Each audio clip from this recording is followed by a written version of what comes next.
پناه میبرم به خداوند از شر شیطانی که قسم خورده، قسم جلاله خورده که همه نوع انسان رو به اغوا بکشونه. به اسم الله دائم القائم، خدایی که همیشگی است، قوانین، سنت‌ها و اوامر خودش رو ثابت و استوار نگه داشته. خب توصیه‌ام رو تکرار میکنم، مطالبی که خدمتتون عرض شد در این سرفصل پشت سر هم ببینید تا مفاهیم تو ذهنتون شکل بگیره. ربط و ارتباط اونها زنجیره‌ای به هم مرتبط هستش. سیستم خودرو رو مثال زدیم.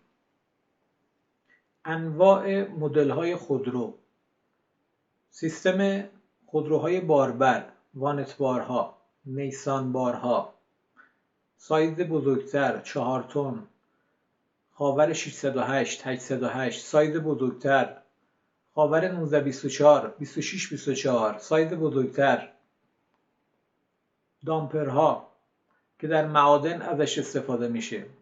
ماهیتشون خودروست، ماهیتشون سیستم های خودروییه. چرا من انقدر مثال خودرو میزنم؟ چون تمدن امروز ماهیتش ماهیت صنعتیه.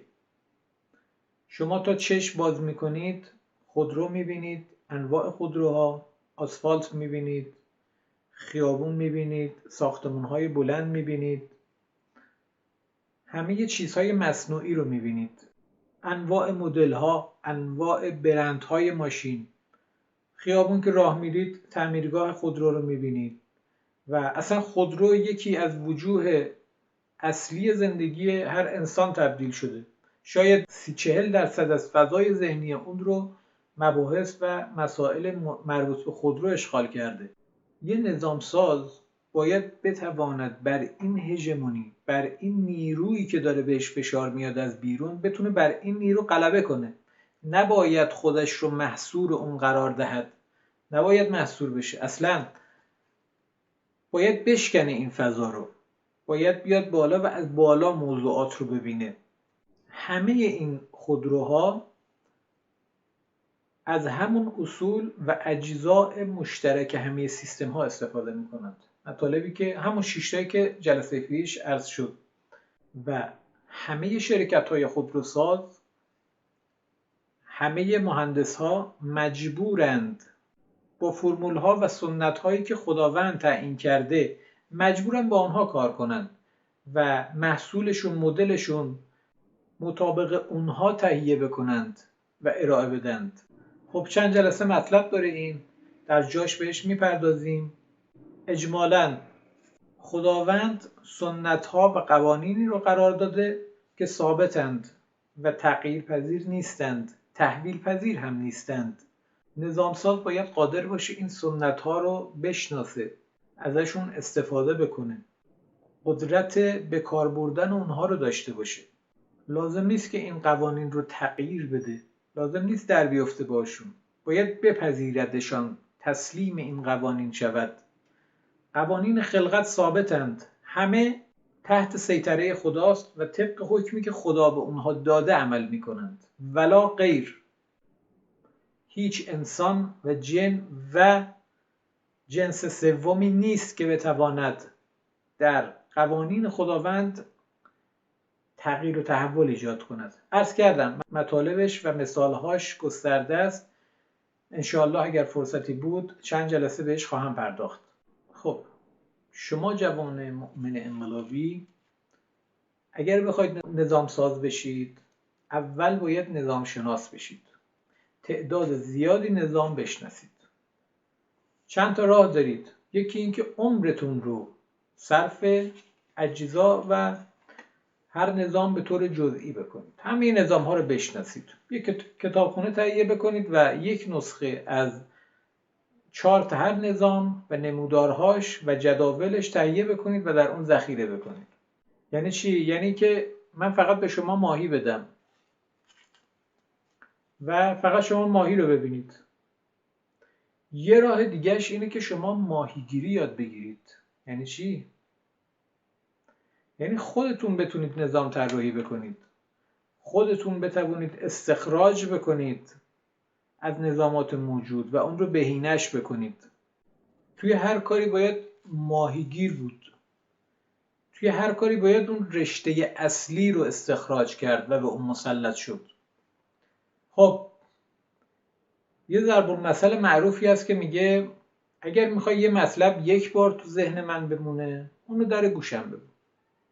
اگر میخوای برای چند ماه تو ذهنم بمونه، اونو جلوی چشمم بیار، به صورت نمودار، به صورت عکس، به صورت خودت انجام بده، من ببینم.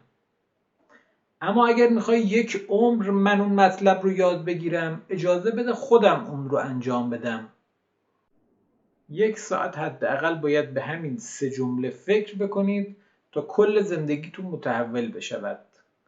بگذار خود انجام دهم، بگذار خود نظام سازی کنم، بگذار خود نظام شناسی کنم، بگذار خود این اجزاء پراکنده رو استخراج کنم، روابطشون رو جدا کنم، ارتباطاتشون رو کشف کنم.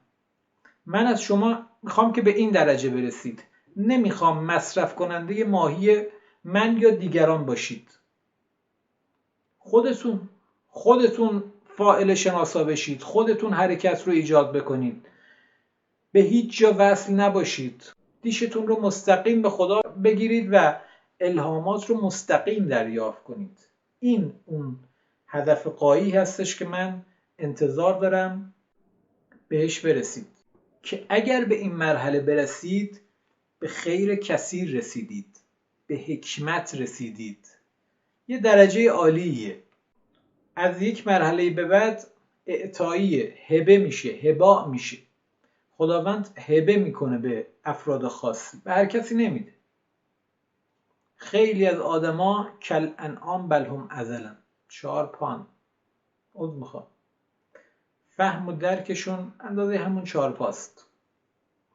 خیلی از آدما کمثل الحمار یحمل اسفارا هستن. خرین یه پالون کتاب رو دوششون گذاشتن، از این ور میرن به اون ور، این کتابا رو فقط جابجا میکنن، وگرنه ماهیت خودشون همون خرس. ببین آیه قرآن خونده ما، اگر توهینی هست برید یقه خدا رو بگیرید. تشخیص این که چه کسی کمثل الحمار هستش، چه کسی کل انعام هستش، امیدوارم خدا عینک اون رو بهتون بده. به درجه فرقان برسید، به درجه حکمت برسید، چشمتون اینها رو ببینه، فؤادتون درک کنه، گوشتون بشنوه. یه ریزه‌کاریایی تو دنیا هستش که خصوصا داریم در حوزه انقلاب اسلامی و جوان مؤمن انقلابی مطرحش میکنیم. فقط اینا میتونن اون رو ببینند و بهش بپردازند. امروز نظامات و سیستم هایی که میشناسیم، نظامات ساخته دست بشر همینطوری ساخته شدند. شما انواع هواپیماها رو مثال بزن، از هواپیمای آموزشی تا هواپیماهای ترابری 130 تا هواپیماهای مسافربری، هواپیماهای جنگی، شکاری، بمب‌افکن، استیلز، رادارگریز، انواع موشک‌ها، انواع پهپادها، انواع کشتی‌ها در سایزهای مختلف، انواع قطارها، متروها، هر سیستم، هر مدل صنعتی، هر چی که شما به ذهنتون خطور میکنه، اصول مشترک همه اونها همینه. شما اگر به این اصول مجهز باشید، مسلط بشید، شما رو هر جایی بذارن، روی بالا سر هر کدوم از این صنایع و نظامات قرار بدن، شما در یک فرصت بسیار کوتاه، مثلا 3 ماهه، میتونید به کل سیستم مشرف بشید، حالا در همون سایزی که قرارتون دادن. اصلا لازم نیستش که برید تا فوق دکترا، پست دکترای مثلا هواپیما تا قادر بشید که مدیریت هواپیمایی یک کشور رو بر عهده بگیرید. شما با همین اصول 3 ماه وقت بگذارید و اطلاعاتش رو استخراج بکنید، قادر خواهید بود که حداقل مدیریت هوایی کشور رو تو مشت خودتون بگیرید و رفع و رجوع کنید. حالا برای اصلاح و بهبود و تکمیل اون و نظامات جدیدی که باید ساخته بشه، خب مراحل دیگه است که باید رشد پیدا بکنید در اون. علل حساب این ابزار این قدرت رو به شما میده تا به عنوان یک نظام شناس دست برتر رو از هر کس دیگه‌ای داشته باشید. البته سیستم‌های کارخانجات، سیستم‌های تولیدیشون، فرآیندهای تولیدی یه ریزه‌کاریایی دارند، یه تغییراتی دارن، یه تخصص‌های خاصی لازم داره. ورود نکردن به اون چون لازم نیستش که همه مثلا متخصص تولید دوده صنعتی بشن که برای تولید لاستیک لازمه. اصلا لازم نیستش. یه فرایند خاصی هستش که یه تعداد کمی اگر تو اون حوزه ورود کنن و مسلط بشن میتوانن کارخانه‌های اون رو در واقع احداث بکنن و بهینش کنن، توسعهش بدن. حتی همونها هم اصولش همین است. یعنی شما چند سال اگر وقت بگذارید و حالا چند سال بستگی به ظرفیت خودتون هستش، فرایند شیمی مربوطه رو درک بکنید، این اصول رو در یک دستتون بگیرید و اون مبانی نظری رو در دست دیگرتون با همدیگر ترکیبش بکنید، استفاده بکنید، میتوانید ساختار اون شرکت یا هر شرکت دیگری رو طراحی کنید، مدل سازی کنید، بروز کنید و در اون زمینه هم موفق باشید. منظورم اینه شما فرمول تو دستتون باشه، این قاعده، این شابلون، به اینها مسلط بشید.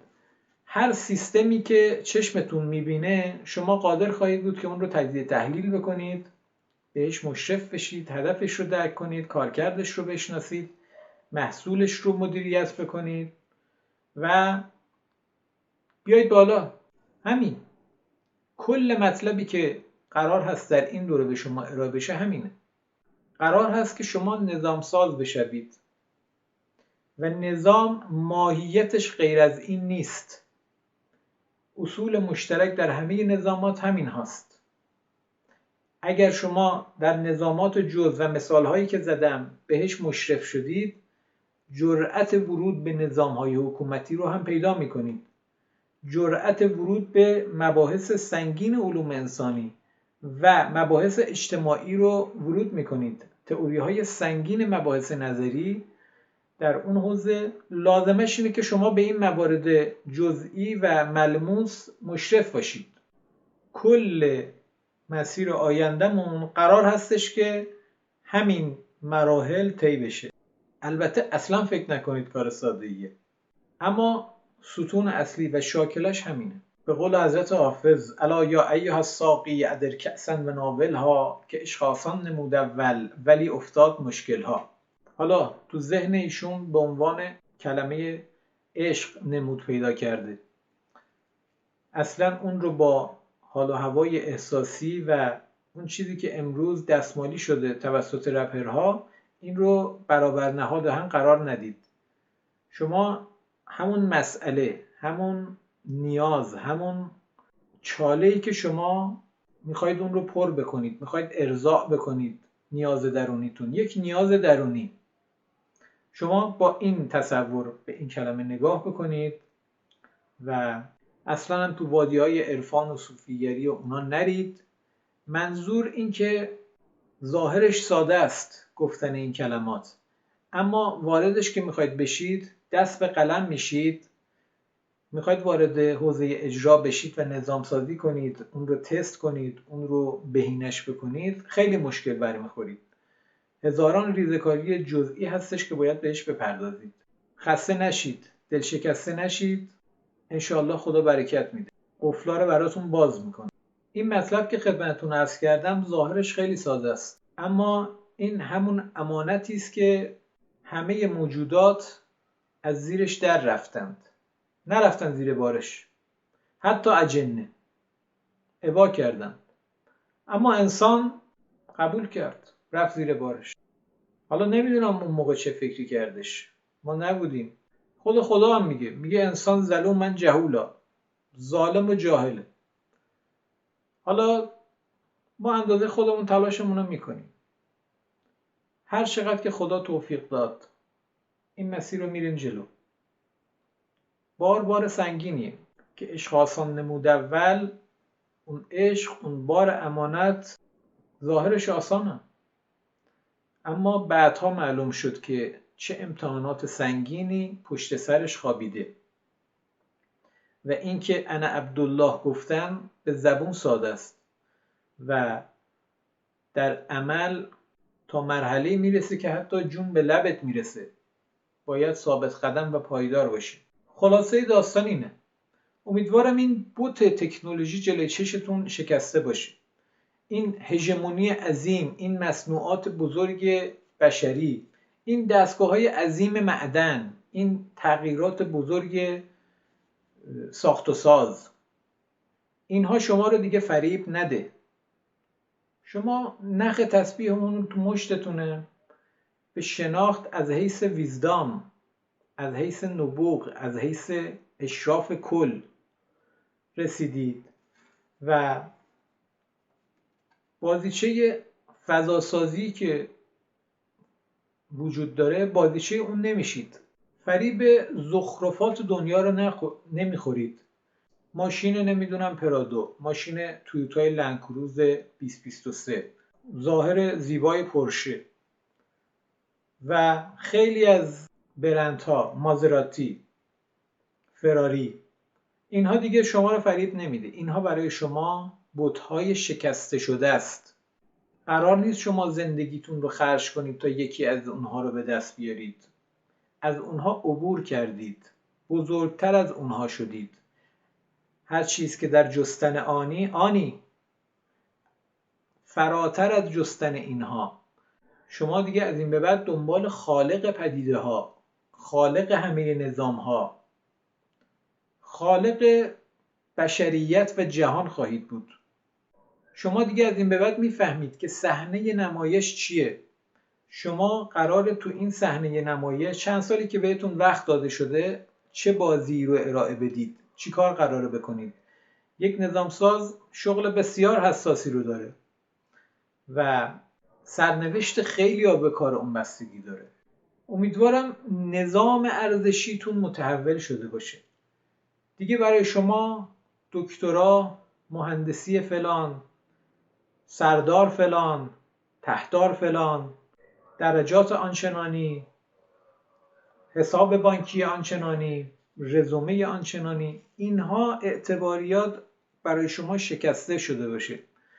شما هر کدوم از این عناوین که خواستند خودشون رو بیارن تو چشم شما، برجسته بشن، بولد بشن، بلا فاصله تجزیه تحلیلش بکنید، جایگاهش رو در اون نظام کل و سیستم کل ارزیابی کنید، احترام بذارید بهشون، مشکلی نیست، اما اسیر اونها نباشید. خودتون رو محکوم به امر اونها و فرمان اونها نبینید. احترام بگذارید. اما جایگاه نظامساز فراتر از همه اینهاست. سخت درک کردنش. باید باهاش سرکله بزنید. چاره‌ای هم نیست. چیزیه که خودتون باید بهش برسید. هر چقدر من توضیح بدم فایده نداره. همه اینها رو که کنار گذاشتید، یک چیز میمونه. عبدالله شدن. همه زندگیتون رو باید فدای این مسیر بکنید. اگر موفق شدید، اگر این عنایت و این اذن به شما داده شد، بردید، وگرنه سرکارید. رک. الله اگر حکم کرد زنده بمان، زنده میمانید. الله اگر حکم کرد بمیر، باید بمیرید. الله اگر حکم کرد تمام اموالت را بده، باید همه اموالت را بدهی.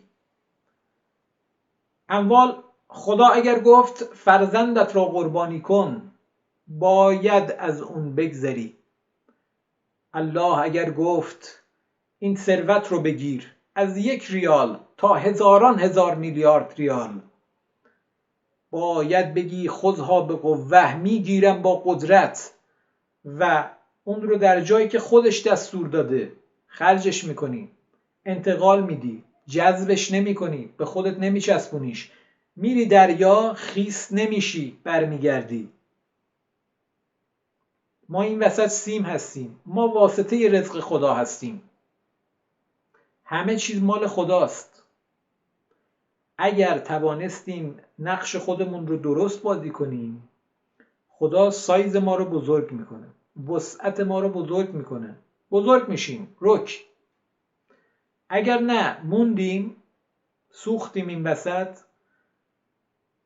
تلفات دادیم، جذب خودمون کردیم این رزق رو، به اون صاحب خروجی، به اون کسی که باید بهش برسه، به اون ندادیم، حبس کردیم مسیر رزق خدا رو. خدا تعهدی نداره، یه پس کلمون میزنه و الفاتحه، تعارف نداره. خدا تعیین کننده خداست، قدرت اول و آخر خداست، هر چی اون بگه درسته. کمال ما در اینه که بگیم انا عبدالله و ثابت کنیم این اصل رو. خیلی کار سختی، خیلی. ما قرار چرخه رزق خدا رو تکمیل کنیم. تکرار میکنم، ما قرار واسطه رزق خدا باشیم به بنده هاش. البته اگر لایق ببیندمان و بر ما منت بگذارد. نمیدونم، شاید خدا شما رو انتخاب کنه و من روسیاه رو ناکام بگذاره. خب فعلا تکلیف خودم رو ارائه این مباحث میبینم، انجام میدم تا آینده ببینم خدا چه برنامه‌ای داره. ببخشید طولانی شد، موقتا این سرفصل رو میبندم. یه فرصتی باشه شما به غلیان و جولان ذهنی برسید، با خودتون کلنجار برید، این مباحث جذب روح و نفستون بشه و ذهنتون تشنه مطالب جدید بشه. خدایا ناچیزی بود که از دستم بر می اومد، امانتی بود که بهم دادی و اون رو ارائه میدم.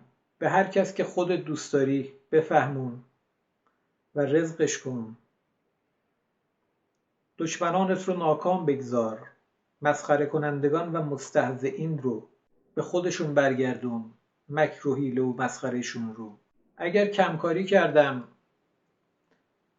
به کمال و بزرگی خودت ببخش و من رو در زمره شاکرین خودت قبول کن. در امان خدا.